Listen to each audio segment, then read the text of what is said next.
Sorry? Okay. Hello, ladies and gentlemen, and welcome to this meeting of the Cabinet. This is the first time we've met physically because the government failed to produce legislation to mean that we could meet remotely. I'm saying hello and good to see you, but of course I can't. This Perspex screen is very poor, so I have vague blobs in front of me instead of people, so I'm going to have to guess who they are. So nice to see, to try to see people. So just to say, there's been a risk assessment done. Mr. Williams, you have a green spot here. That's friendly in particular, or generally that's good. Likewise, there's been a risk assessment that says we can get 30 people within this room. We're trialling it today. There are some issues that we'll need to resolve. That we need to make sure that we keep distance between ourselves, and microphones need to be suitably placed. So the two people I'm worried about is Pam and whoever is behind Pam, because you don't seem as if you're 2 meters away from each other, Pam. And is it? You're right? Okay, fine. They're on their green spots. All right. Okay, well, welcome. Apologies for absence. I've got apologies from Councillor Chris Atwell, who's on leave, and Councillor Jason Fasakli, who had his COVID jab yesterday and has had an adverse reaction. Any other apologies from absence? No declarations of interest, colleagues? Any declarations of interest? Nope. We then go on to item 3, record of previous decisions. Colleagues, are you happy with the minutes of those meetings? Okay, thank you very much. Just 2 quick things. First of all, I think I'd like to record my thanks to colleagues who are no longer on the Cabinet for their service, because I think it's important to record that. So thank you to Councillor Lee Hunt, Councillor Matthew Winnington, Councillor Steve Pitt for their work on the Council, which is much appreciated, and I think it's important that we minute our thanks to them for the work they did in the previous municipal year.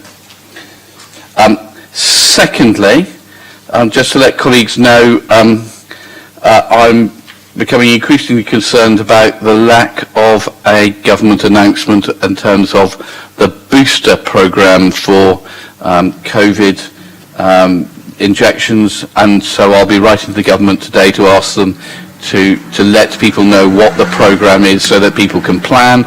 I think it's very important in terms of controlling the pandemic, but also I think it's very important for everybody else to be able to plan around what's going to be happening with the booster, so that it is open and clear.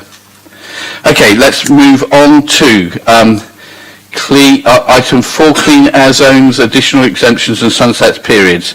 Hayley, you want to leap in? Thank you very much. I understand we've got some deputations. Oh yes, sorry, beg your pardon. Thank you. So, beg your pardon, and there should be, yes, thank you for reminding me, Hayley. I haven't read my script yet. So I'm telling you, I think I've done most of it. So we've asked everybody to have had a test before lateral flow test before they came in, and to make sure that they're all right. There's limited public seating here to try to make sure that we keep safe. Matthew, good to see you. Thank you for coming. And we need to keep you need to keep seated during the meeting, and if you're going to move around, please put a mask back on. If the fire alarm is sounded, it's not expected, so meet under Queen Victoria's feet. We're live streaming everybody, so that goes on. So we've got 6 deputations. So, Jane, do you want to start on deputations in terms of the clean air zone? Yes, certainly, Chair. Can everybody hear me? Yep. Yep. Okay, so the first one is from Sally Hedgecoe. She says, please do not reject the exemption for motorhomes designated HGV. I am against rejection. By rejecting an exemption for motorhomes designated HGV, the council is penalising, in particular the residents of the Isle of Wight who own such vehicles. The crossing alone costs a great deal of money, and with this £50 additional CAZ fee, and absolutely no choice of route other than straight into the zone, island residents are, I consider, not being given the same opportunity as in other cities, where there are alternative routes allowing travel outside the zones. Obviously, it is, by its very nature, this will also seriously impact the tourist industry on the island too, without us having any input to decisions. Okay. Second one is from Lindsay Thompson. Please can I ask that the vote to exempt motorhomes from the clean air does not happen, as motorhome owners are plans to go to France aren't happening fit the next few years, so we'll be looking for holidays here. If there is an extra £50 charge, it rules out Portsmouth and the Isle of Wight. Number 3 is from David Blackman. I would like to register my objection to the council voting against an exemption for privately owned HGV motorhomes in the CAZ. There is no alternative route to or from the ferry port, which would impact travel to the Isle of Wight. Please do not reject an exemption for motorhome owners. Okay, so number 4 is from David Carr. I would urge you to include motorhomes in the exemptions from your proposed Clean Air Act legislation. I use Brittany Ferry sailings from Portsmouth and feel that it is not appropriate for vehicles in transit to the port to be penalised. Number 5 is from Rona Dejelani. People do not vote to reject. Please do not vote to reject exemption for HGV motorhomes. This will seriously impact people travelling to the Isle of Wight. The 6th one is from Ben Majee. I have been put in your direction by my friend regarding the Portsmouth City Council low emission zone. Apparently there is a discussion taking place to potentially no longer allow HGVs or motorhomes to be exempt. If you are counting votes, I'd like to vote against these vehicles are still exempt, please. Reason being, I live on the Isle of Wight, and a lot of the industry here is reliant on tourists. As a resident, the delivery charges for goods is already high already. I am concerned this move will further strangle the island's economy as people look for easier alternatives, for example Cornwall, and this may be the final nail in the coffin for them. I do, however, agree Portsmouth needs a low emission zone, but could there be a route specific for ferry passengers that is outside this zone? And the 7th one is from Tracy Juby. I would like to object to the recommendation to reject the exemption for motorhomes. We do not have a large motorhome. It is only 6 metres in length. However, it is 3.85 tonnes and therefore is classed as a private HGV and ironically cheaper for road tax at only £160 as opposed to one which is 3.5 tonnes and therefore classed as a private light goods with road tax of £260. We will be charged £50 each way, and with only 2 persons, that is adding £100 per trip and will make us think twice about taking trips. Why should residents of the Isle of Wight be charged so heavily because we have no choice but to travel through the zone? Residents of Portsmouth can choose to take another route, but we cannot. We cannot afford to purchase a motorhome made since 2016, which fall into Eurozone 6 and therefore not chargeable, whatever its size. It seems absurd that the continental port with all its polluting ships isn't part of the emission zone and therefore no vehicles are charged. Surely it would be fairer to either remove the zone away from the Isle of Wight ferry and its exits or allow a certain number of crossings to be exempt before charges come into play. Well, thanks, Jane. That's very kind. I'm sorry, Hayley, back to yourself. Thanks very much, Leader. So today, Cabinet, I bring a report about some additional exemptions and sunset periods for the clean air zone. So you might remember last year, following the detailed public consultation, we brought a report to you to consider some exemptions. These are in addition to those already agreed, following further requests that we've had from members of the public. So there are quite a few for consideration today. The first one is what we're calling a stopgap sunset period for non-compliant vehicles that have applied for our Clean Air Fund to replace or retrofit their vehicles, but due to problems outside of their control, for example supply issues, they just won't be able to replace their vehicles in time. So for those vehicles we're suggesting a time-limited exemption so they've got time to replace their vehicle. The next one is a fee waiver for bus and coach services operating for emergency rail replacement. So these are the vehicles that are brought in at the last minute when there's an accident or an issue on the railways. Previous experience of emergency rail replacement suggests that this happens once or twice a year, so it's not a regular occurrence. And for each occurrence, there are about 6 trips into the CAS each day. The next one is a 2-year sunset period for the provision of domestic refuse collection vehicles that travel within the CAS. As you'll be aware, refuse collection for domestic homes is a statutory service that Portsmouth City Council provides for residents, and we are requesting that 12 of the total fleet of refuse collection vehicles are given a temporary sunset period exemption ahead of them retendering the service in 2023. We are aware that these vehicles, as heavy goods vehicles, are adding to the pollution in the zone. So the suggestion is that the exemption is only granted on the provision that they run their entire refuse collection fleet on alternative fuel, which will reduce the nitrogen dioxide emissions as well as the carbon emissions of the entire refuse collection fleet. The next one is an exemption for 10 trips per year for horse transporters classified as heavy goods vehicles. These vehicles are important for people to be able to transport their horses to specialist veterinary facilities on the mainland, and you'll see in the appendix to the report there have been a lot of requests from residents of the Isle of Wight who are concerned that without this exemption they're going to struggle to get to the horse vet on the mainland. The next one that is considered in the report is a proposal for the exemption of motorhomes classified as heavy goods vehicles. The recommendation in the report is that we reject this proposed exemption.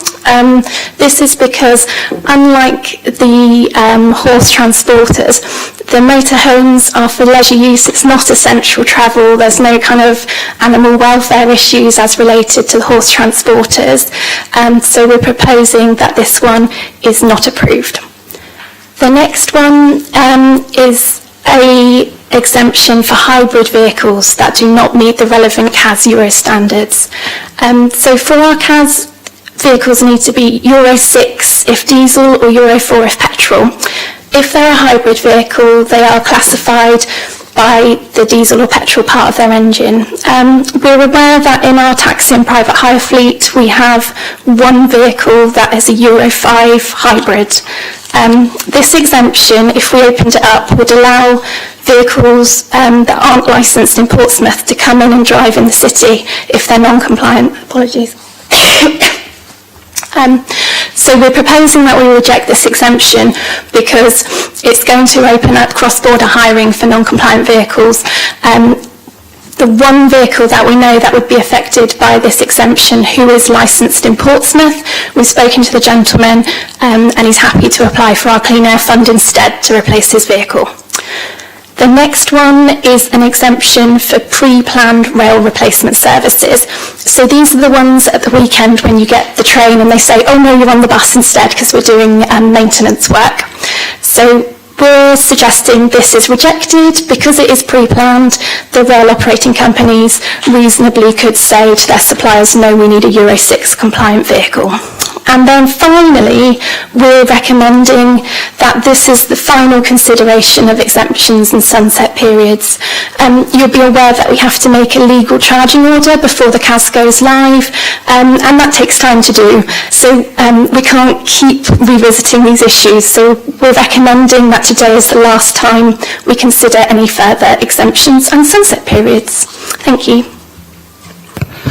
Okay, thank you. Now, I have discovered that there was a film over this thing, which I have now removed, so I can now see everybody. I think it was designed to cause confusion, but I'm pleased that I've been able to remove it so I can actually see who people are. So, Hayley, thank you very much indeed. So, colleagues, anybody want to come into the debate on the Clean Air Zone exemptions and sunset periods? So David. Thank you. Either is fine.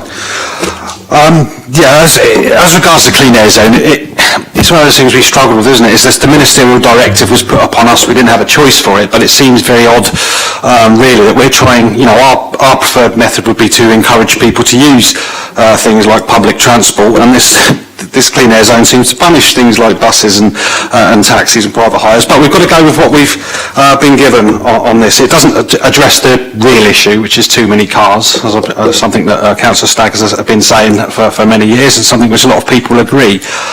So it's kind of a clean air zone that we have to try and make work. Our preferred solution were obviously to get the money to, as I've said before, get alternative modes of transport. One of the things you asked for, wasn't it, Leader? We put together the package to ask for, if the government could subsidise bus travel, for example, or even make it for free, or a scrappage scheme to get the taxis to electric vehicles. But we've got short shrift on that. We've done a lot of work on this clean air zone, and I know that Hayley and I know that the team there have been working a lot with businesses and organisations around. We've in fact set up 4 posts to engage with organisations such as the taxi trade, and we've had to consult. We've managed to secure funding to get people's vehicles upgraded, because that's what we should be worried about. It shouldn't be about wanting people to pay to pollute. We'd rather there was just cleaner fuel and no pollution. I think that would be a perfect clean air opportunity for Portsmouth. So you can see in there where where that's done with the refuse vehicles, for example. They're going to be run on cleaner fuel, which I believe will reduce CO2 by something like 90% as well. So that's got to be a win. So that's worried about cleaner air. It's actually going to be cleaner air. It's going to be beneficial to the area which it's going to be in.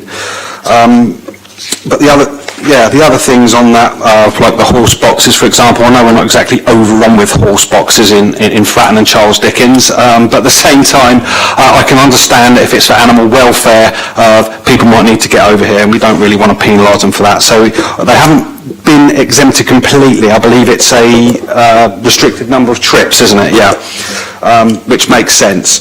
But we have been liaising, as this is since the directive came in, with other local authorities about what they've been doing. Anything, the unknown consequences and unseen consequences, and that's why there's been lots of reports coming about possible exemptions or loopholes or things. So we've been trying to tidy that up to make it work as best as possible for that, and I think we've managed now to do all that to make it work for Portsmouth and to make it work for the best. So I'm happy to endorse these recommendations. Thank you. Okay, thanks very much. Can I, Matthew? Oh yeah, I haven't got any. I know that Kimberly and Lynn will want to come in, but let's do Kimberly first, and Matthew then, if you want to leap in. And Lynn, you wanted to come in as well? Not necessarily. No. Okay. Well, let's go Kimberly and Matthew then. Firstly, I just want to say thank you to the officers for bringing this report in. I've come into this quite late in what's been going on, but it's been really interesting to see what's been happening before I became a councillor. And see how hard the officers have been working, not just liaising with other councils and areas that have the clean air zones already or coming in, but also to look at the kind of exemptions that we're looking at today, and like Dave said, the loopholes that we might face. I think it's got to a time, after seeing what all the things that have been brought forward, that now's the time to put an end to any more exemptions and sunset periods. I think we've got to the point where we know what the issues are. But it's also been very interesting to say, I didn't realise that there are more horses per people in the Isle of Wight. That was something interesting. That was my fact for the day when I found that out. But I think it's being realistic as well. This is not a council-imposed clean air zone. This is a government-imposed clean air zone, and we've got to be realistic but work with what we can. And I think these proposals are a step forward in the right direction to try and bring the air quality back to where it should be. And let's be honest, in an ideal world we would all not want this. We would want to be breathing the clean air and not toxic air. So I just wanted to thank the officers for bringing this forward, but also it's really good to see that they're with the refuse vehicles that they're going to use hydro-treated vegetable oil, which, like Dave said, will bring down the CO2, and it gives the time period for vehicles to turn over to electric by 2023, which is it's what I personally would hope would be the people doing coming forward with electric vehicles. So, no, I'm happy to support this as well, and thank you for bringing it forward. Okay, thank you. Matthew, welcome. Thank you very much, Leader. I just wanted to come, partly on behalf of colleagues on the Isle of Wight, and partly because of the number of deputations on it, just to quickly put the point about caravans and the Isle of Wight, because clearly there is a situation where people can own quite a substantial investment in a vehicle. It is difficult, as one of the deputations alluded to get a CAS compliant motorhome without spending a very large sum of money. We aren't necessarily talking about people who have huge sums of money here, because sometimes as retirees or people low incomes make an investment in a motorhome for, to cover the cost of many holidays. And so if you own a motorhome, if you've owned one for a number of years and you live on the Isle of Wight, this could potentially impose a significant extra cost on you. And I think, as a number of the deputies noted, there is no alternative route via Portsmouth which can get you to the Isle of Wight without travelling through the CAS. Now, I also understand the City Council's concerns about this. I also understand the difficulty of an exemption. However, I do note that you've chosen to include an exemption for horse boxes, which is limited to a certain number of trips, and could not something similar have been done around caravans or caravans that are resident on the Isle of Wight in particular? Now, I don't know how easy it would be to add residential requirements to it, but I just wanted to check that, that all these options were considered and explored, because I do think it should be recognised that this proposal, and I recognise what you're saying about the government requiring CAS, and before that it was an EU proposal, an EU requirement, of course, which we've retained. But at the same time, this is a decision within the control of this City Council, and I think if we wanted to be good neighbours to certain residents of the Isle of Wight, and I recognise that we're talking about holiday travel, that is a cost that people can add to their holidays, though I do think we should recognise there is a knock-on cost potentially on local businesses, like the ferries, like the campsites on the Isle of Wight. But I do understand why the Council doesn't want to pursue a general exemption for motorhomes, but I do think consideration could and should be given to specific exemptions for existing owners of motorhomes who are resident on the Isle of Wight. And that's really all I wanted to say on the issue. Okay, thanks, colleagues. David, you've had your talk. You've had your say. Is it all right to address a point? As long as it's very quick. It is just a point. As regards to the motorhomes and we're given a limited amount of trips to horse boxes, horse transporters, that's because there's no, it says it in there, there's no equine hospitals on the Isle of Wight, so they will have to come over here for animal welfare. So that was the difference between someone coming over on a motorhome and someone coming over on that. So that was the difference between that one. Just want to point that out, Leader. Thank you. Okay, thanks very much indeed. And I think the issue of there being no alternative, there are alternatives. We know this clean air zone plan by the government is very badly thought out, and that it's just about diverting pollution. It's not about reducing pollution. If somebody lives in Ryde, it'll be less air pollution if they come via Portsmouth, but the government aren't interested in that, so that they'll force people to drive to Cowes and then go to the Southampton Cowes one, or across to Yarmouth and go up to Lymington, because the government aren't interested in reducing air pollution. They're just interested in moving it and increasing it in other places. So there are alternatives, but this is a very, very badly thought out scheme by government. It shows real lack of imagination, but it's being imposed on the people of Portsmouth and businesses, which will be bad for businesses, and on the people on the Isle of Wight, which will be bad for them as well. So this is badly thought out, but that's the government's decision for you, and it won't surprise anybody that they've thought this out very, very badly. So, colleagues, I'm happy to recommend the recommendations in the report. Colleagues, are you happy with that? Thank you very much indeed. And if people are unhappy with this, I suggest they take that up with Conservative members of Parliament, either in the Isle of Wight or in Portsmouth North, to see if we can get the government to be sensible about this scheme.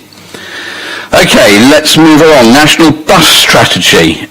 Thank you. My script says that Peter Shelley is here to introduce. Peter, thank you very much indeed. And I'm sure that Lynn will have a great deal to say about this, because actually this looks as if it's a positive thing that we can look forward to. Peter, welcome. Thank you, Leader. Good afternoon.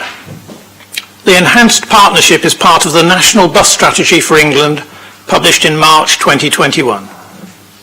The strategy has a budget of £3 billion and places new responsibilities on local transport authorities to promote bus reliability through an updated network management duty and new powers to enforce moving traffic offences.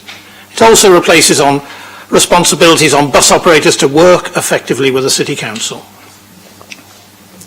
Failure to commit to an enhanced partnership by the 30th of June 2021 would put current funding at risk. The partnership is to be ambitious, with measurable targets. Failure to be ambitious or to meet targets risks future funding for bus and other transport investments. A successful partnership will unlock the funding on offer. The detail will be in a bus service improvement plan, developed collaboratively with bus operators, residents and user groups, key stakeholders including health and social care, local businesses and other transport operators by the 31st of October 2021. This will be the subject of a separate report to Cabinet. This is an opportunity for buses to support City Council objectives for health, economy, air quality and access to employment, education and training. It supports the Imagine Portsmouth objectives of a green city with excellent air quality and easy travel. Agreement to an enhanced partnership is needed by the 30th of June, to a bus service improvement plan by the 31st of October, with the enhanced partnership itself due to start in April 2022. Thank you, Leader. Thank you very much indeed. Lynn. Push the little button. No, you are pushing. No, there we are. I was Success. pressing, but it was the wrong one. Yes. Thank you, Peter. We have got the lowest take-up of bus use in whole South East England. That's the Portsmouth has. It's about half of what Southampton does and about a quarter of Brighton. We need to have fewer cars on our roads because they are polluting. They're also causing congestion. And that doesn't mean to say that we want everybody to get rid of their cars. I mean, I couldn't live without my car. I just use it less.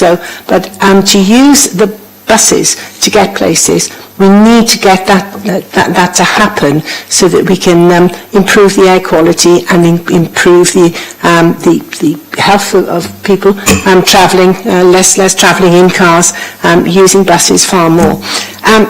By entering into a partnership with the bus companies, and we have got a pretty good relationship, we don't always agree with them, I'm the first to admit, it's an equal thing because they have got to do things to help us, not just us sort of giving in to them. For example, the partnership will require better services, so serving wider areas, and there are parts of Portsmouth that are very badly served by buses. You can't get to these places easily. The buses will be going earlier in the day, so those people, for example, who have shift workers, they can get the buses hopefully earlier in the day and later at night if they've got a late shift.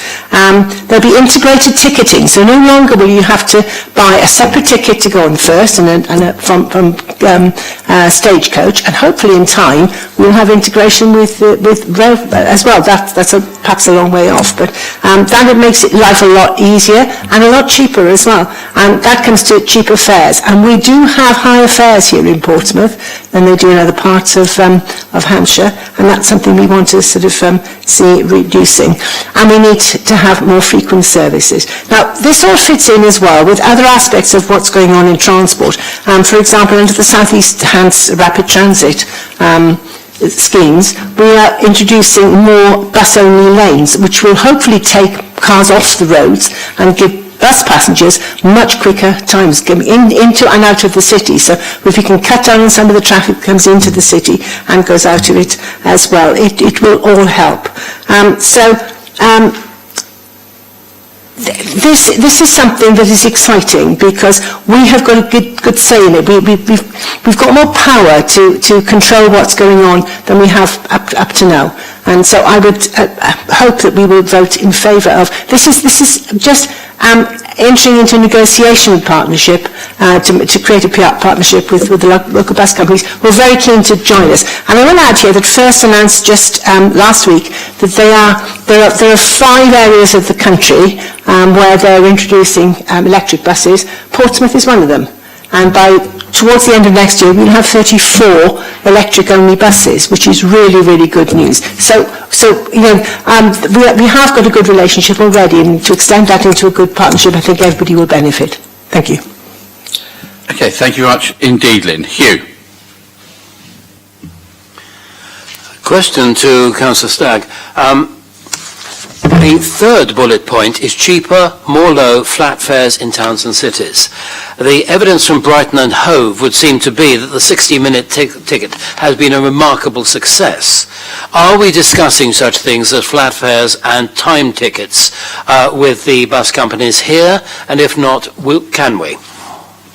We will be discussing anything and everything that will bring better bus services to Portsmouth. And I agree with what you're saying, Hugh, about the 60-minute one. One of my sons lives in Vancouver, and you can get a 60-minute ticket there. And that's an integrated one. You can use tram, bus, train, or the ferry, the overhead, what do you call it? Monorail, that's the one, yes. And for 60 minutes, so if you need to pop into the city to pick something up, you can do that and be back, and that costs, I think it's $2.50, and I think it's £2.60 in Brighton. So I think this would be ideal for a lot of people.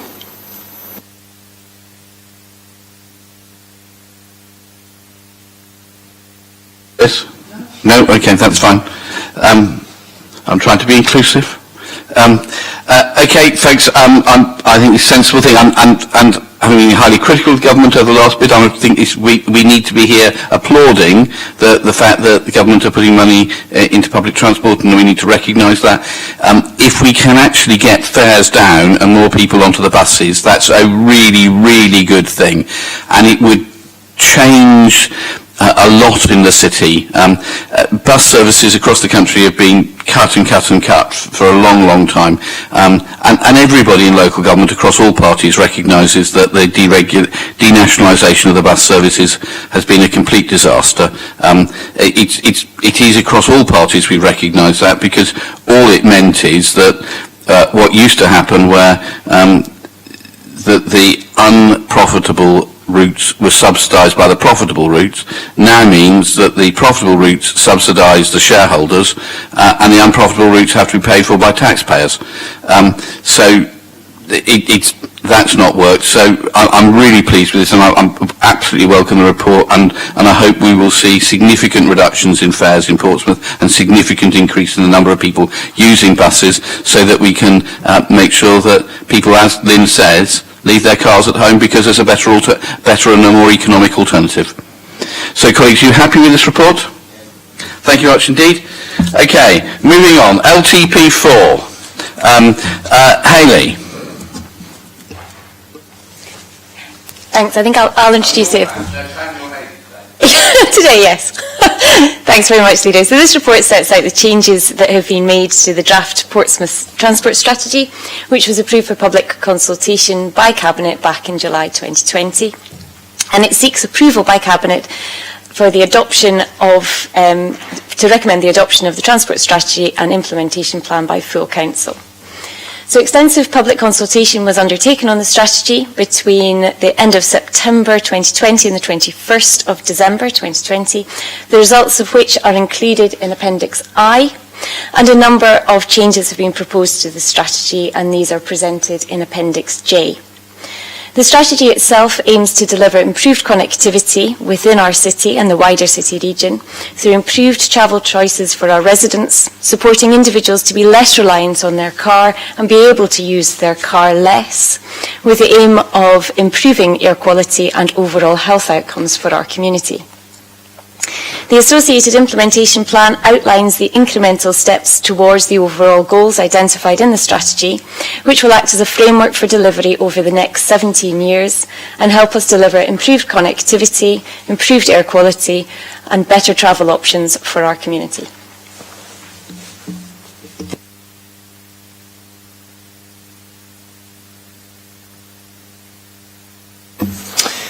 Thank you, Chair. Can I first say what a huge amount of work has gone into producing this report. You know, it's not just the writing of it, but the work behind it all, because as I think everybody must now realise, there's such a lot to transport and so many different areas. And I know we have had consultants helping, but I mean, it's been up to the officers actually to get this report together. So, and I'd like to go back to a bit further from than this and say how we started all this, because what we did first of all was, I say we, I mean I was working with the officers, but they were doing the work and I was just sort of there as a spare part. We looked at the vision for the city's vision, and we looked at how transport could address the aims of the city vision. And then developed an integrated transport strategy. Now a strategy is essentially a way of addressing the issues that need to be addressed. And then out of that has come LTP4, Local Transport Plan 4, which is how we actually go put that strategy into practice. Another thing I want to say is that everything in transport is dependent, obviously, on funding. We don't get, the funding for the LTP4 is not ring-fenced. So it can be used for anything. So we depend a heck of a lot on putting in bids for money, and that takes up in itself a huge amount of time. The plan is stretching over, I think it's 18 years. It started off a bit less than that. And I think the important thing to remember here is that it is a dynamic plan. It is not static. Every year it will be reviewed as various things are done and achieved. Other things will crop up and will need to be addressed. So it will change. This time next year it won't be exactly the same. So people should need to be aware of that it is dynamic. And I think it's very clearly set out. It's addressing the major problems in the city and the options that we've got, how we can develop what's already in existence, and I would recommend it to everybody to accept. Thank you. Thank you very much indeed, Lynn. And I think you're absolutely right. We need to record our thanks to everybody who's worked very hard to get this done. Colleagues, any other contributions, or are we all happy with this? Excellent. Okay. Thank you very much indeed. Moving on to item 7, Portsmouth International Port Harbour Revision Order. Mike and Ben, welcome. Do you want to launch into this, Mike? Yes, thank you, Leader. Thank you, members. I'll just do the introduction, and then Ben, our Harbour Master, can explain a little bit more. But this is really seeking approval from the Cabinet to submit a new Harbour Revision Order, which will modernise the powers of general direction for the Harbour Master, deal with things such as antisocial behaviour at the Camber, but also provide the foundations for the future port development as we're starting to pull together, as you know, the Port Master Plan for the next 20 years. I'll stop at this point and I'll let Ben just talk a little bit more about the Harbour Revision Order. Good morning. Thanks, Ben. Ben, do you want to introduce yourself? Because I think this is the first time you may have met some of us and we might have met you. But yes, good morning. Ben McInnes. I'm the Harbour Master up at the port. Been at the port for about 8 years now as deputy and pilot, and then I've been Harbour Master for about a year and a half now. So, hello everyone. With respect to the harbour revision order, in early 2020, Ashford's completed a review of all the local harbour legislation on our behalf.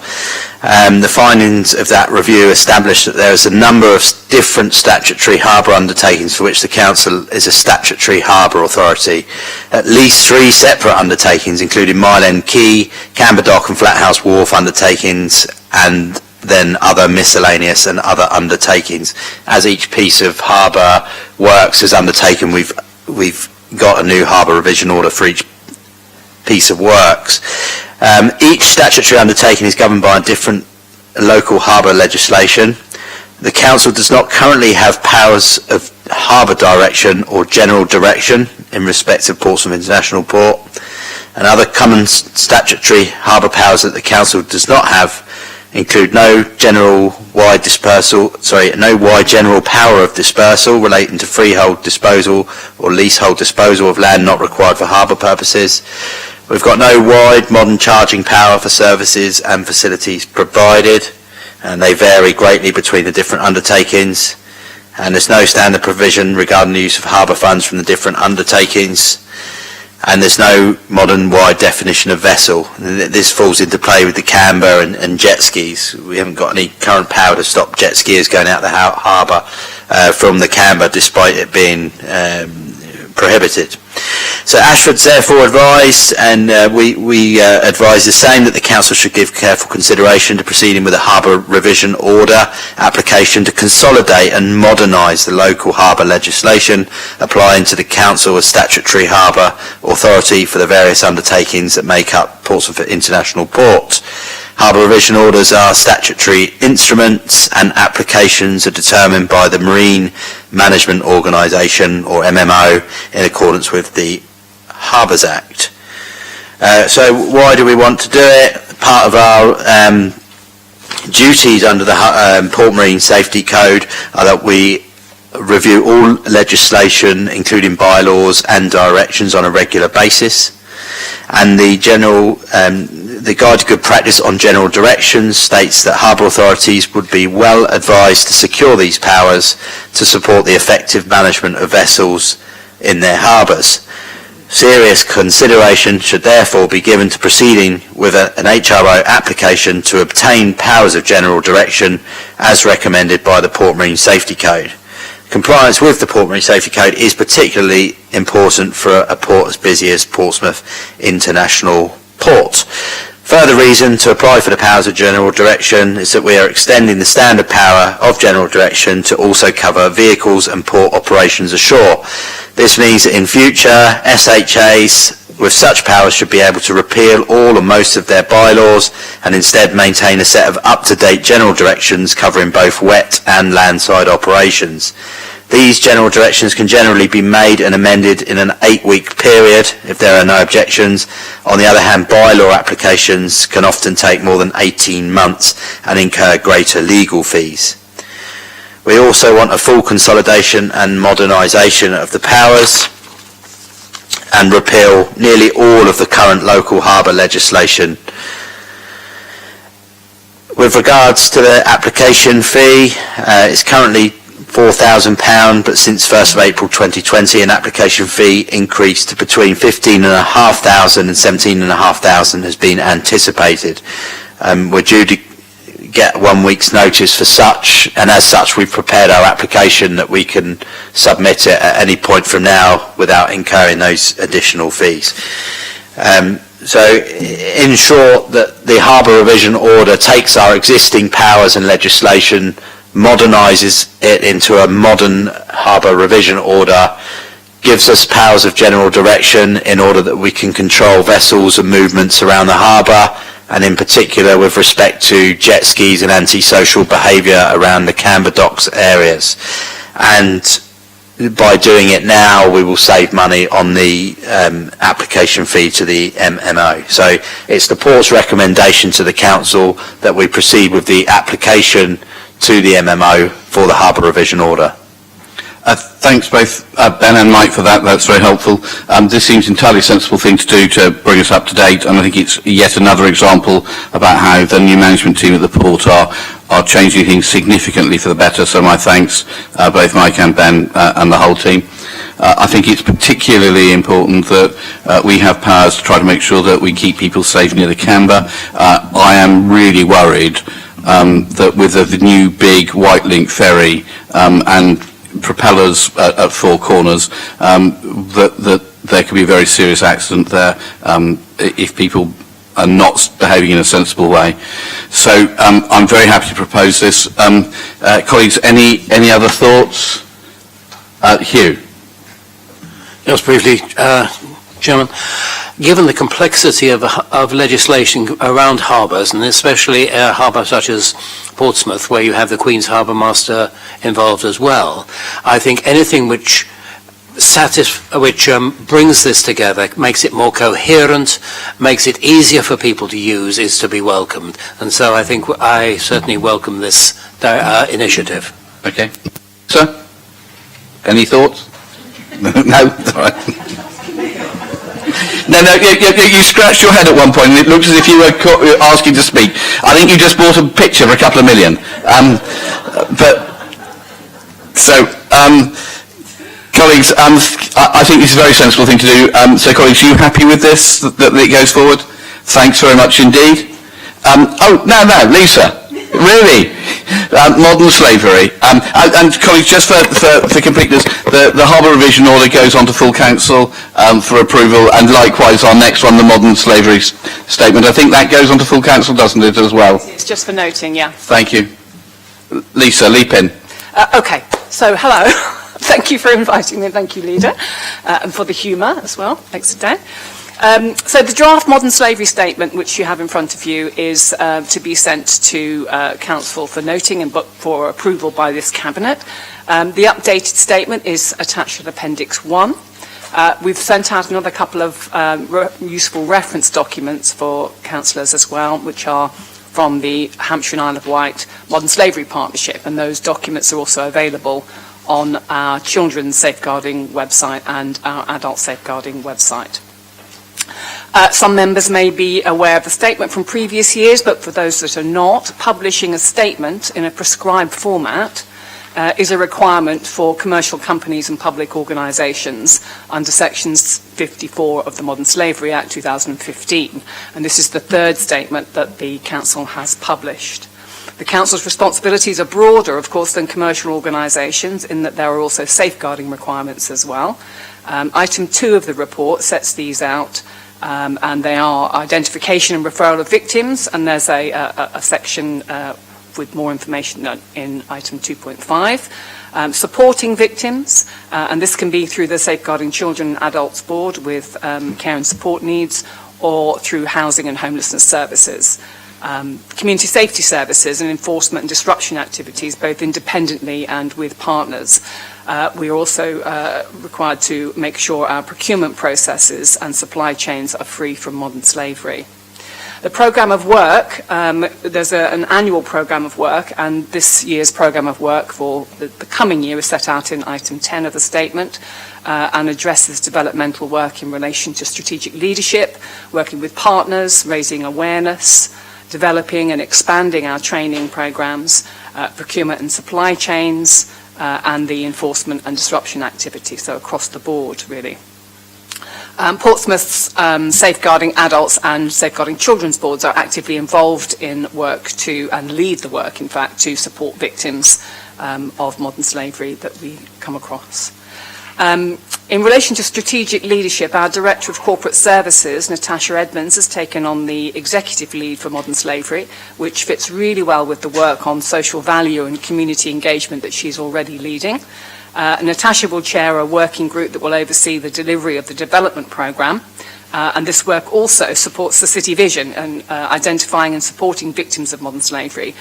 So we're under the happy and healthy city and a thriving economy and lifelong learning, of course. So progress against the previous programme of work in 2020 has been limited in some areas given the circumstances, but we have got an e-learning module which has been developed by Portsmouth's Learning and Development Team, and that's now complete and has been circulated across the county. Meetings with all directorate management teams took place between January and March this year, raising awareness, including the International Port, and our emergency planning team are now also involved in revising existing protocols for planned or unplanned discoveries of modern slavery. One of the key pieces of work we're going to be undertaking this year will be supply chain audits of some of our high-risk contracts. So housing are supporting this work in relation to PCC's building contracts. That's all I have got to say at the moment. If you have any questions, I'm happy to answer them. The statement needs to be approved, as I say, by the Cabinet, and then it will go on to be signed by the leader before it's uploaded onto the website and then noted at full council. Okay, colleagues. I think by tradition, I don't think by necessity, but by tradition, we've taken this to full council, and I'd suggest that we do the same this time, if that's okay. So, colleagues, are you happy to send this on to full council? Thank you very much indeed. Okay, thanks, Lisa. Moving on to city links with Halifax, Canada and the Falklands. Lydia, welcome. Hello, thank you, Leader. Can you hear me? Thank you. So this report is to seek to formalise the sister city links between Portsmouth and Halifax in Canada and Portsmouth and the Falkland Islands. The City has supported and maintained a number of relationships with other cities as part of a twinning sister and friendship city process. Our strongest links currently are with European cities, and during this period of economic uncertainty, we are keen to ensure that we have links and opportunities with other parts of the world, and therefore wish to establish links with Halifax and the Falkland Islands to encourage business growth through other partnership routes. An initial report was submitted to the Cabinet on the 4th of February 2020 and proposed that the Leader of the Council write to the Mayor of Halifax and the Legislative Assembly of the Falkland Islands to request establishment of the links. Officers also then undertook some work to determine the general trade themes and collaboration and for improvement, and these are detailed in 3.5 to 3.9 in the report. As a result of this work, we are now seeking agreement to formalise the relationships between the City of Portsmouth and Halifax in Canada and the City of Portsmouth and the Falkland Islands by entering into sister city relationships with them. Just to add, the work to maintain and develop links has continued virtually throughout the pandemic. The virtual trade, investment and education mission held in February, hosted jointly by Halifax and Portsmouth, is a good example of this. This way of working has been successful and has also resulted in lower costs. If agreement is made today, then we will look to agree a work plan to support each sister city link. The focus for the agreed work plan for each relationship will consider supporting economic development between the two cities, along with development of appropriate specialist relationships such as those between the universities and naval links.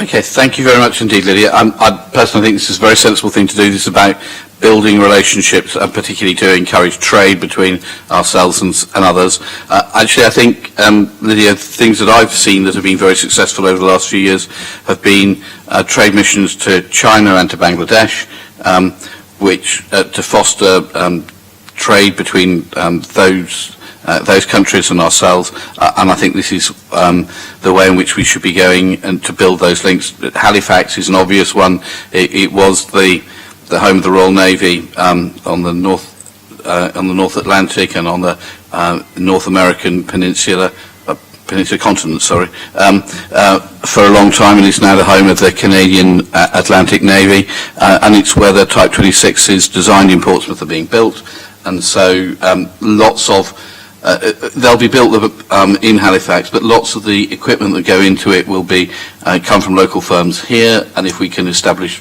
better ties there between both the university and local companies, that's great. In the Falklands, it's different. It's the 40th anniversary of the Falklands conflict next year, and I think what we're able to do is to potentially give people in the Falklands benefit of some technical advice and support, because we're a much bigger population base than the Falklands, so we might be able to help there. But I think it does recognise that the task force set off from here and came back from here, that we did lose significant numbers of people during the Falklands conflict, and with the 40th anniversary coming up, this is a sensible thing to do. So I'm happy to propose this. Colleagues, anybody else? Matthew? Yes, Leader, I entirely agree. I think Halifax and the Falklands, particularly with the 40th anniversary of the Falklands War, are both extremely appropriate twinning partnerships. I only wish to comment that Councillor Mason will see it as a particular challenge to visit the Falkland Islands, given his ambition to visit all our twin cities if possible. Matthew, I think you're right to highlight that, and I think it needs to be very clear that this is not. We're not doing this to cause expense and send councillors around the world at the council's expense. This is we can now do stuff by Zoom. We've all learnt to work differently, and actually some of the things that we've learnt to do, we'll keep doing even when we're not allowed, or when we are allowed to go back to running things in a way that we're more used to. So I'm not expecting to send large quantities of councillors off to the Falkland Islands, even on one-way tickets or returns. But I think we need to be conscious that we do this to try to make sure that we're benefiting the local communities and the local firms. So we should not be spending large quantities of taxpayers' money on this. Matthew, I'm sure you'll agree with me on that. Yes, and I just wanted to note that in the past, generally Portsmouth City Councillors, including Councillor Mason, have paid their own way when they visited Indeed. cities. Okay. Colleagues, are you happy with this? Thank you very much indeed. We now come to the appointment to outside bodies and champions. Now, I have to say, on my paper copy, the A3 version has not, or it seems to be expanded as opposed to reduced, so you only get a little bit of it. So I'm sorry, I'm going to take people through where we are with this, just to make sure that I've got everything sorted, and I have to make sure I've got the right bits of paper, which I now can't find. Hold on a second. Leader, Hello. may I remind you have a deputation from Councillor Udy for this item? Yes, do. Can you read? That'd be wonderful, because that gives me the chance of finding things. So, Okay. So Jane. this is a deputation from Councillor Claire Udy. Hello everyone, Claire Udy here, and my pronouns are she, they. Sorry I couldn't be there today. I'm not sure if I'm allowed, but I am double vaxxed and would like to hug and kiss many of you. I just wanted to speak a little bit on my first year as LGBT plus champion, and why I'd like to carry on through my last year as a councillor. One of the last events I had attended before COVID was being voted in as an LGBT plus champion by service users and LGBTQ plus pupils of senior schools. We all had many plans, visiting schools, talking equalities, teaching people about LGBTQ plus issues, but obviously COVID took over and the progress was slow. Instead, after the initial lockdown, we have taken over the social media accounts within the council on more than one occasion in conjunction with the 4U service, and have sought to engage with many residents of this city. One of my personal highlights was helping curate an assembly for primary age pupils, which was sent to all primary schools in the city and included yours truly reading a fantastic true story about two penguin daddies and Tango Makes Three, which was then turned into Portsmouth City Council's first bedtime story on Instagram Live. I even wrote a tiny little jingle for the show, which you can have for free if you want to have more bedtime stories. My calling was always going to be a children's television presenter, right? I really hope this year we can get out and about and that we can carry on the good work that the education and public health teams do in this city. As a council, we are currently going above and beyond with our service provision, and we should be incredibly proud. I also thank all the officers, Directorate, who have taken on board the problems we've encountered with some nasty organisations and individuals who have tried to silence us and stop the council from doing their work. Our service provision for LGBTQ plus young people is really flourishing, and since my time as a councillor, even before I was champion, I have helped to expand it up to 25 years and now a parents group. My aim is to secure the long-term funding for these services before I leave the council. 20 years ago, what I'm doing now would have been illegal. Myself and my friends, a whole generation of people missed out on a crucial education right in the midst of the AIDS crisis. I hope my role as champion and going forward is to make sure LGBTQ+ education accessible in schools and a crucial part of all young people's education. Here's to the next year and making Portsmouth a safe place to be LGBTQ+ and being fantastic allies. Can I please formally ask Cabinet to consider changing the name of the role to LGBTQ+ champion from LBGT+ champion? Also, could we please discuss the terms of reference for the Women's and Domestic Violence Champion, as I worry it could accidentally become trans-exclusionary? I just want reassurance that the Council commits to a definition when we say women. It means trans women too. Thank you, and congratulations, Councillor Mellor. Okay, thank you. Folks, I've got 3 sets of lists, and I'm going to try to take people through, and I hope that we can do this fairly quickly and get the right things. The lists I've got are the ones where there are vacancies and with nominations. I've then got a list of things where people are already in place for a period and therefore we shouldn't change them. And I'm going to try to juggle those two, and then I'm going to come to champions at the end, if that's okay. So, colleagues, I'm just going to run through, and because of the paperwork, I'll try to be as quick as possible. So, Motivate, we've got space for 1 observer. We have 3 nominations: Charlotte Gerarda, Terry Norton and Susie Horton. And I'm proposing Susie Horton as the portfolio holder for children and young people. Colleagues, if there's anything you disagree with that I'm saying, please yell to members of the Cabinet. Education Advisory Board. We've got nominations from Tom Coles, Terry Norton, Ryan Brent and Susie Horton for the 4 places. Okay, everybody okay? Elementary Education Act, we've got 4 nominations. I'm very sorry, I think one person has dropped off your list, Jane, which is me. But I might be told I'm wrong. So I've got Terry Norton, Ryan Brent, Susie Horton, Hugh Mason, and I was on it last year and want to continue on it. Is that all right, Susie? Okay, thank you.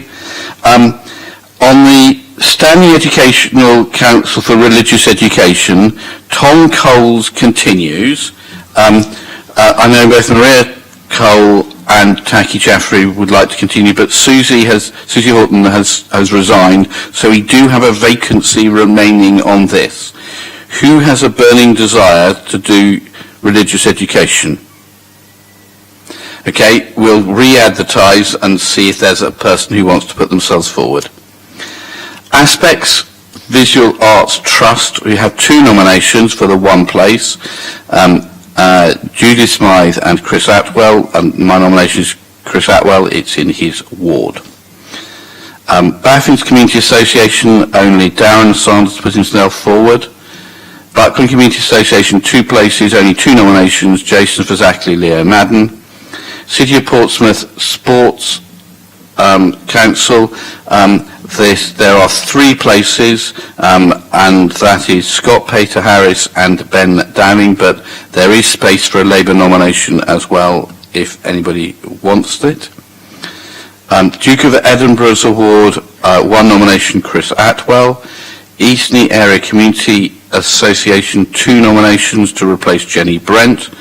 Linda Symes and Matthew Winnington, and I'm proposing Matthew Winnington. Farrington Marshes Management Committee, we've got 4 places, so Ben Swan to replace Terry Norton, Hugh Mason, Leo Madden, and there is 1 vacancy for anybody else who's interested in the Farrington Marshes Management Committee. I know it says there is actually a meeting on the 14th of November. Hugh, has this ever met within the last century? It meets annually. It does, excellent. All right. I was about to say overjoyed, but I'm not. I'm pleased that it does happen. Frampton Community Association, Dave Fuller to replace Dave Ashmore. Hampshire Archives Trust annual meeting. Ben Dowling, unless he's identified an appropriate officer. Mr. Dowling. I think you can put my name down, leader, but somebody else may well attend. I think it's Jane. It'll be Jane Mee, won't it? Yes, I just haven't organised it. Excellent. So we'll put Jane Mee down. Okay. International Boat Building Training College, Portsmouth. We don't know if this still existed. Jane, have you been building boats there? No. Well, we're not sure if it still exists, but if it does, we have two nominations, Lee Mason and Rob Wood, and as it's in St Thomas Ward, I think it's in St Thomas Ward, or if not, it's just banding, so I was going to go for Rob Wood.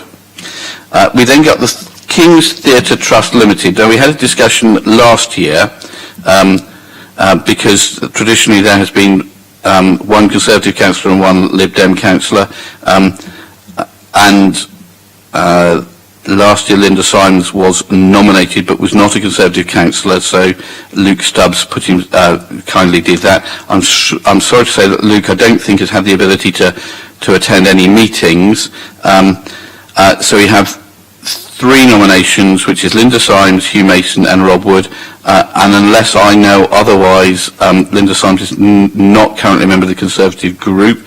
Matthew?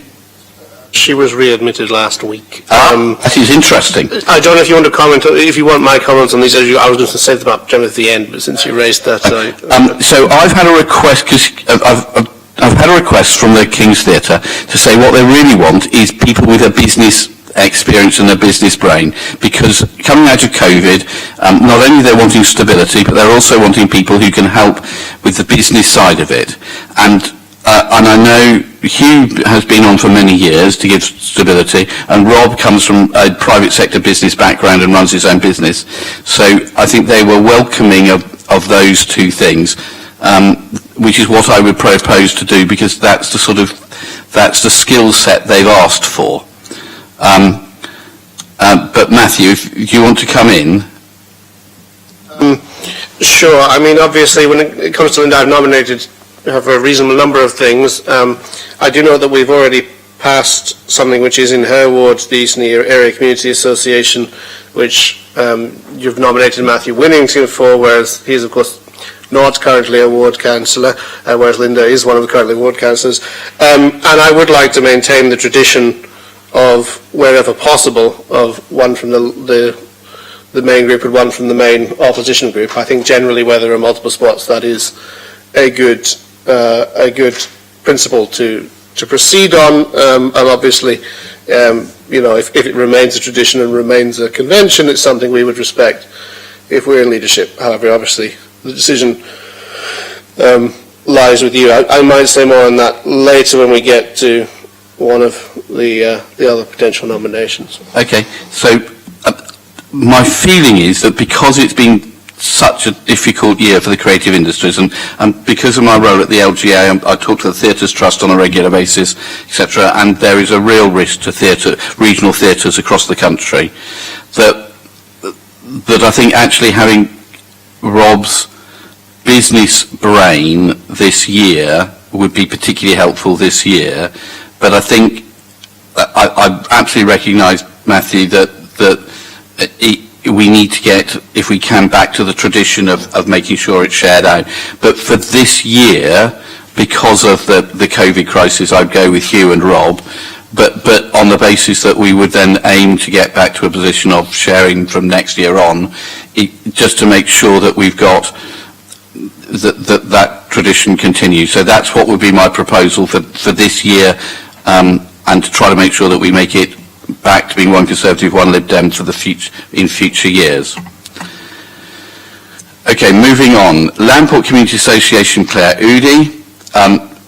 Maritime Archaeology Trust, was Matthew Winnington, and I've got two nominations, John Smith and Kimberly Barrett. Kimberly, this is your degree area, isn't it? so it would seem to me that's a logical thing to do. Mary Rose Trust, we've got nominations from Linda Symes, Rob Wood and Frank Jonas as Lord Mayor. I'm going to say yes to them all. Milton Village Community Association, Ben, to continue. On the new Theatre Royal, we've got 3 nominations. Judith Smythe, Linda Symes and Will Purvis.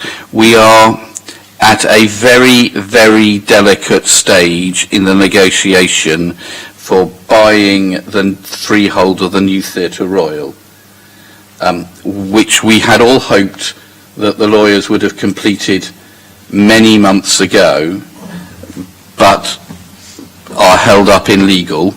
The person who is crucial to that on the side of the trust has been Will, has been the person making sure things have happened. And I would be very, very worried about losing his expertise. Now, I don't know once the sale has happened, whether Will will want to carry on, but until that has happened, I'm very keen that we keep Will's expertise on that trust so that we can get that sale completed so that the new Theatre Royal does not become a pub. So that would be my nomination there. Overlord Embroidery, got 2 nominations, Linda Symes and Ben Dowling, plus a vacancy. Anybody wanting to do that? There's a lunch. Okay, no takers for that. Paulsgrove Community Association. Yes, I'll do that. You'll go lunching, okay? No, I want to do the embroidery bit, not the lunching. That's the lunch. All right, you want to do the embroidery? Yes. Excellent. Okay, Paulsgrove Community Association, George Madgwick, only nomination. Portsmouth Royal Dockyard Historical Trust, Frank Jonas or Rob Wood, and Rob would like to do that. Stacey Community Management Association, Darren, you've put yourself forward for that, and nobody else has. Stamshaw and Tipner Community Association, 1 nomination, Lee Hunt. West Paulsgrove Scout and Community Association, George Madgwick, where there was a vacancy last year, which is good to fill that up. Scopac, Hugh Mason. LGA Coastal Issues Specialist Interest Group, Hugh Mason. Porchester Cren, there was a nomination from Lee Mason, but it's got to be cabinet members. Yep, don't worry. So that's Hugh Mason and Dave Ashmore. A Portsmouth Plastic-Free Coastline Steering Group, 2 nominations, Kimberly Barrett and Charlotte Girarda, and I'm going to go for Kimberly. It just sits well with that portfolio. Moving on, Project Integra Strategic Board. It was Dave Ashmore and continues to be Dave Ashmore, but with Graham Heaney was deputy last year, but there is no nominee for a deputy. So again, vacancies to be on the list for the next time we do these. Solent Sea Rescue, Lee Hunt. Southern Inshore Fisheries and Conservation Authority, which Matthew tells me is interesting. No nominations. Matthew. So should we appoint Matthew? There. All right. I think they all take place at sea. Southern Regional Flood and Coastal Committee, Hugh Mason with Dave Ashmore as deputy. Trading Standards South East, Stuart Brown. The Lord Mayor of Portsmouth Coronation Homes Board, Lord Mayor. Portsmouth and District Friendly Society, Gerald Van Jackson, Ben Dowling and Cal Corkery are the 3 current ones, but we're trying to subsume it into something bigger. Fratton Big Local. We have 2 nominations, Stuart Brown and Tom Coles, and I'm suggesting Stuart Brown with Tom Coles as deputy, as Tom was deputy last year. The Honour White Almshouses, Hugh, you say they don't exist. Have you demolished them? No, the almshouses don't exist, but the trust still exists and meets to distribute to deserving single women in the parish of Wimmering, and after that to any person within the city of Portsmouth. So it does exist. So when did you demolish these almshouses? 1598. Excellent. And you remember it well? It was a good year, yes. Okay. Interesting piece of history. Thank you. Next one, easy. Darren, you're down for easy. And then easy. It's Improvement and Efficiency South East. It's run by Paul Bettison, the leader of Bracknell Forest. Oh, sorry, beg your pardon. Hampshire and Isle of Wight LGA. Judith Smythe, Lee Mason, and Matthew. Yes, Matthew, your deputy, and Darren Saunders as a full member. We've just missed the AGM, so you can't be appointed to any outside bodies, which you'll all be relieved about. I actually went. And were you thrilled, Matthew? It was very interesting.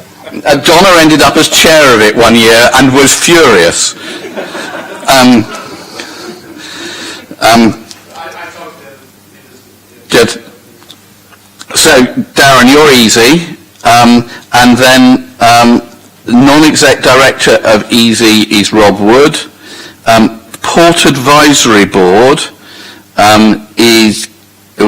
the nominations are Claire Udy, Judith Smythe, Matthew Atkins, with Ryan as our deputy, Kimberly and Hugh, and I think I'm ex officio because the port is in my portfolio, but that's 1, 2, 3, 4, 1, 2. Yeah, okay, so that's the right number. So, Matthew. Oh, John, I think I put that the wrong way round. I think I better have Ryan Brent as the nominee and me as the deputy. He's my Pred cabinet member. Fine. So we'll swap those around. But actually, that only leaves you one person on there. Should we expand it to 6? Then you can both be invited to all the meetings. Sure, yeah. Because the reason I created it was for people to learn what the port does, and it's a useful forum. Okay, Guildhall Trust. Now this is one's on the list. So at the moment it's Peter Gunn and Ben French, and where is it on this list? It's Guildhall Trust. 4 years.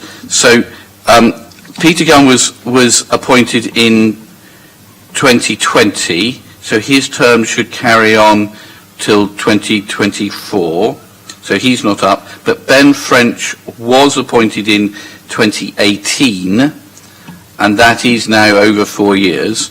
And I'm happy to recommend that. Gerald, it's not. Isn't it? No, 2021 is 3 years after sorry, my maths 2018, is really Gerald. not good. My apologies. So those ones are ones that we shouldn't change because they're 4-year terms. So now I've got lost. Okay, so we now got Portsmouth Naval Base Property Trust, and we have the nominations are Cal Corkery, Lee Mason, Matthew Atkins, Terry Hall and Steve Pitt, and my proposal is to carry on with Steve Pitt and Terry Hall.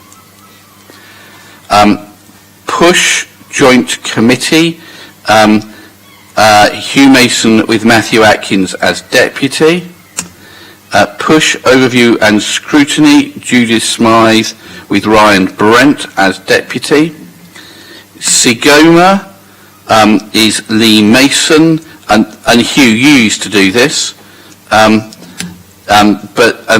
meetings take place in Barnsley, from memory. Normally, yes. Lee Mason has been nominated for that, and there's a vacancy if anybody else wants to go to Barnsley. Matthew. Sorry, I was going to say I was going to come on the Portsmouth. Okay, sorry, beg your pardon, leap in. Okay, let's run through and see where we get to. So if there's anybody else who'd like to go to Barnsley, St Thomas Cathedral Council, only one nomination, Chris Atwell. Building Control Partnership, is Hugh Mason and Ryan Brent have been nominated. We have one place, and it's logical that it's the Cabinet member. Hampshire Buildings Preservation Trust annual meeting, John Smith is the only nomination, so John gets that. Minerals and Waste Development Framework Members Steering Group, ex officio to Hugh Mason. Patch Limited, we've got 3 nominations for 3 places, which is Cal Corkery, Chris Atwell, Ian Holder. Solent Forum, 1 place, Hugh Mason, Ryan Brent. Hugh, what does Solent Forum do? I have no idea. I've never been invited to a meeting yet. In which case, should we send Ryan? Yes, why not? Do we know what it does, Jane, as you're sending us here? I don't, but I can find out for you, Chair. It's an adjunct to the LEP and the leaders' meetings, of course. Okay, in which case it should then be, I'm sorry, it should be member of the administration. So, Hugh, I'm very sorry, you will have to do this instead of Ryan. Tourism South East, 2 places, Scott Pater Harris and Ben Dowling. Fine. Haifa Portsmouth Friendship Group, we've got 3 nominations for 5 places, which is Lee Mason, Hugh Mason, Dave Ashmore. Any other late nominations, Jane? Okay, Matthew added, and there's one more vacancy. To make sure we've got politically balanced, should we put Tom Coles back on it as well? Yes. Okay. Well, I don't, even if he's not.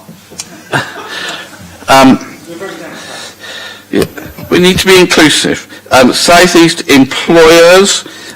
Matthew, I have to say, we're allowed 3 and 3 deputies. Matthew, you're the only person who wants to go. There, Matthew. Yeah. So that's another one. Then National Parking Adjudication Services Management Committee, now known by the snappier title of Parking and Traffic Regulation Outside London's in brackets Patrol, which is meant to be the Cabinet member plus a deputy, so it's Lynn plus Kevin McGee. The next one is even more fun, which is the Bus Lane Adjudication Service Joint Committee Blastjuk, which is linked to Patrol, which I think is Lynn Stagg with Simon Bosher as deputy. You do bus lane adjudications. It's whether people have driven down the wrong bus gate. Solent Transport Joint Committee, Lynn Stagg. And the Transport Liaison Group is Graham Heaney, Simon Bosher and Lynn Stagg. The ones where so Portsmouth Adoption Panel, we don't have a nomination from anybody. Now, I can think of nothing that is more important than that. Lynn, you'll do it, okay? Because if we can get, it's now being subsumed, so it's not just Portsmouth, it's in the south. So I think we need to check, but if we get a nomination, you're happy to do it. But it seems to me there is nothing more important than making sure we indeed, absolutely, that we get this right. The Children's Trust Board carries on, and that's Susie Horton, Rob Wood, Ryan Brent and Judith Smythe. Tom Coles is staying on SACRI. Ben Swan is staying on the Hampshire Countryside Access Forum. Safer Portsmouth Partnership doesn't meet in its same way anymore. Portsmouth Fostering Panel is Jeanette Smith. Portsmouth and Havant Joint Board doesn't exist anymore. Fitzherbert and Moody is for 4 years and they're only in year 3. And that's Dave Fuller and Luke Stubbs. Shareholder Committees of Ravenham will come back to at a later meeting. Hampshire and Isle of Wight Community Foundation is Rob Wood for 5 years from 1918. And the Guildhall Trust we've done. European City Twinning Committee meets every 2 months. Lord Mayor, Jeanette Smith, Lynn Stagg, Lee Mason and Linda Symes. I didn't know it existed, but I'm sure that's right. And then, quickly, I'm sorry, going to run through then the last. So, we've also had a request from St James's Memorial Park Trust for nomination to replace former Councillor Caroline Scott, who, since she's died. But I'd suggest we do that at the next meeting, when if we can go through and fill up. I think both myself and Councillor Barrett are already on it, but I'm not 100% because it hasn't met for so long. Yeah, well, okay, I think it is about to, but we want somebody to replace Caroline. Champions. Sorry, beg your pardon, Susie. On the Sacro one, I've just realised that Ryan Brent has been on it all the time that he's not been a councillor. So if could he transfer his position to being the councillor rep? The only reason I'm saying that is because you need certain people in different groups for it to be able to operate, and as I've resigned, then it may be that the next meeting, which is probably not till after the summer, it might not be able to happen unless we've got someone in place before there, but he might want to just change his type of membership. Well, we've got another meeting before then, so let's see if Jane can make sure that we've got that. Okay, in terms of champions, and I just hope I get this right, folks, and I apologise if I don't. Heritage champion is Lee Hunt, and Lee is as now he's chair of planning, is uncertain about carrying on in that role. So what I was going to do is to leave that to the next meeting, because he worries that if he's chair of planning and heritage champion, that might be difficult with planning applications. The LGBTQ plus champion, Claire Udy. Children and young people's champion is Susie. And I think, Susie, we were talking about effectively subsuming that back into being the portfolio, because you're cabinet member, and therefore subsume it back into the cabinet member role. Armed Forces liaison champion is me, and I think it has to be a cabinet member, but it doesn't have to be the leader, so it could be somebody else. Third sector and city of service champion, we've got 2 nominations, either Stuart Brown or Jeanette Smith, and I would go with Stuart Brown. Mental health champion was Matthew Winnington, and I had been tempted to say that we would subsume it back into the lead portfolio cabinet member role, but Jeanette Smith has also put in a nomination, but I think the logic of it being the cabinet member is very sound, so I'd go with Jason, but subsume it into the position of being a cabinet member.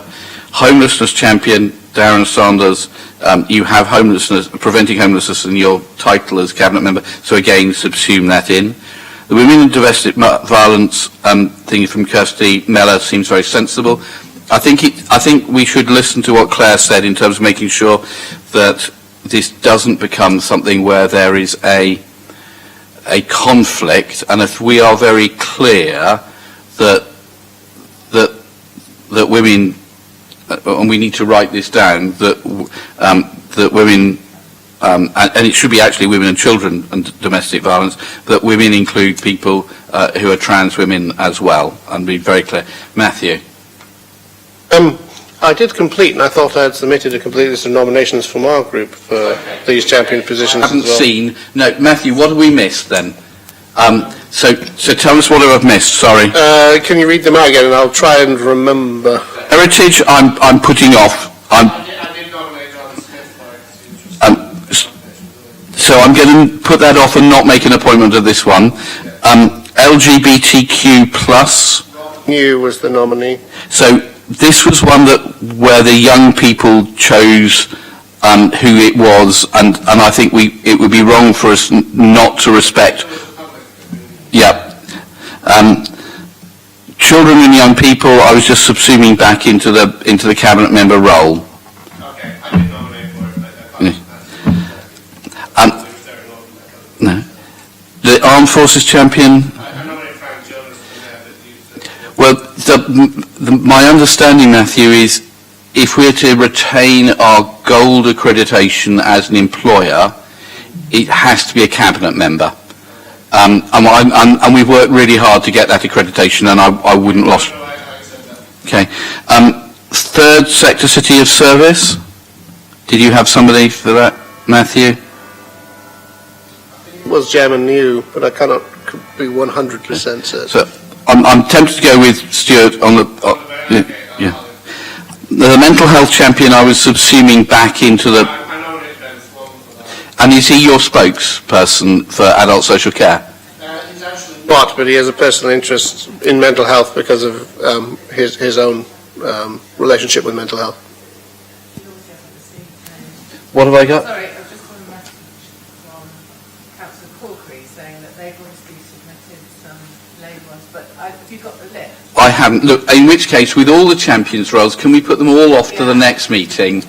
If that's all right, because if we've had a problem with getting both stuff from the Labour group and the Conservative group, I want to make sure that we. So if people carry on as normal, if that's all right, Darren. However, Gerald, can I suggest that we get two things into the minutes of this meeting? And the first is to agree with Claire Udy's suggestion about creating an LGBTQ plus champion. And then the second bit is to ensure that the role of the women's and domestic violence champion also includes those who are transitioning women. Well, not even transitioning, but people who are trans women, who self-identify as female. So, because people are both transitioning, but also when they've reached the point of status. There's also there's been a suggestion of having a nature champion, and Kimberly has put herself forward for that. And one that's not been on the list but needs to be is the learning disability champion, which John Attrell has done that role for some time. So if we, Lynn.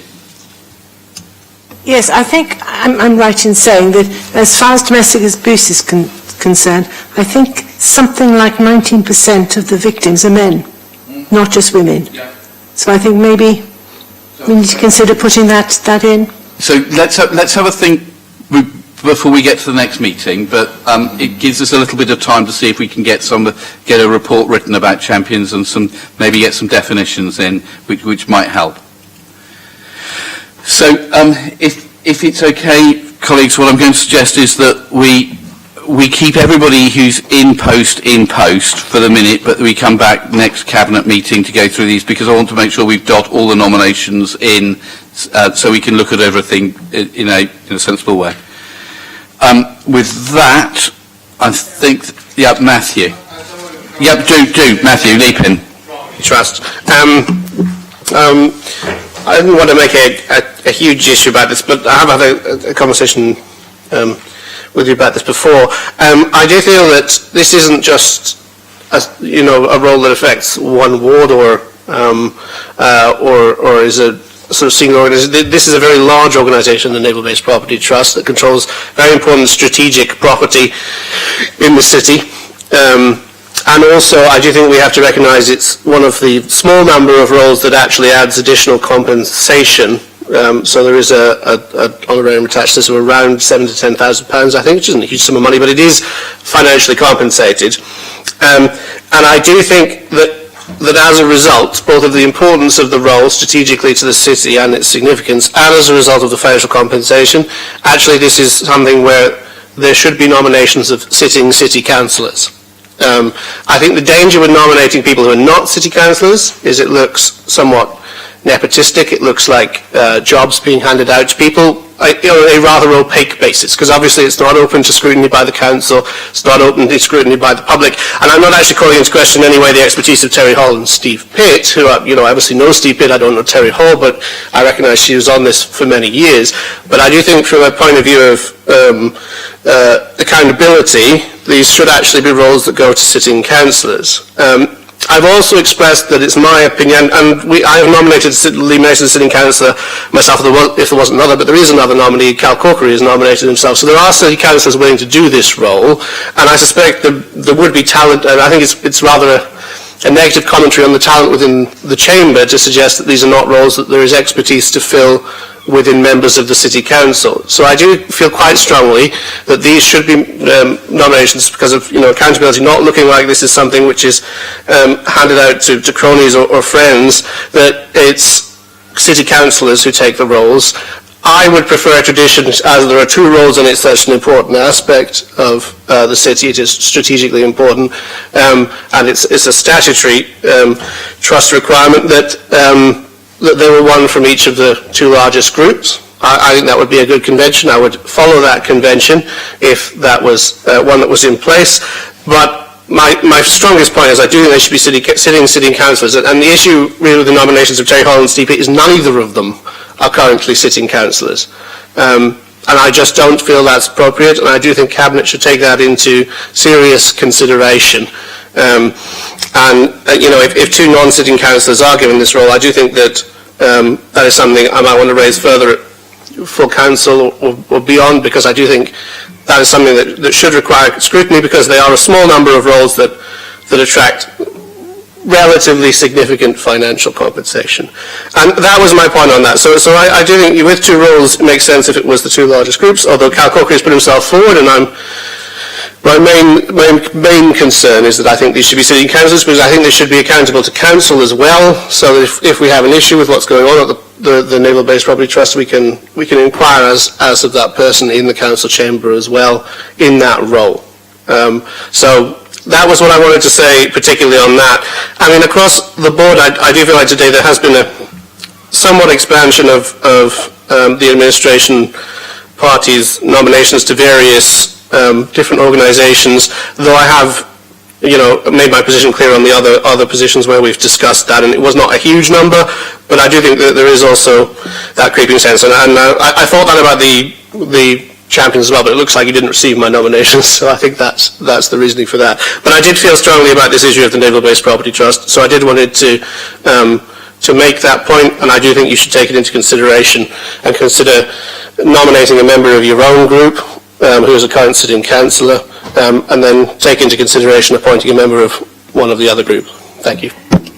Oh, thanks, Matthew. I think two quick points. In exactly the same way as with other cultural organisations, this coming year is going to be incredibly difficult for the property trust, and there are real risks there.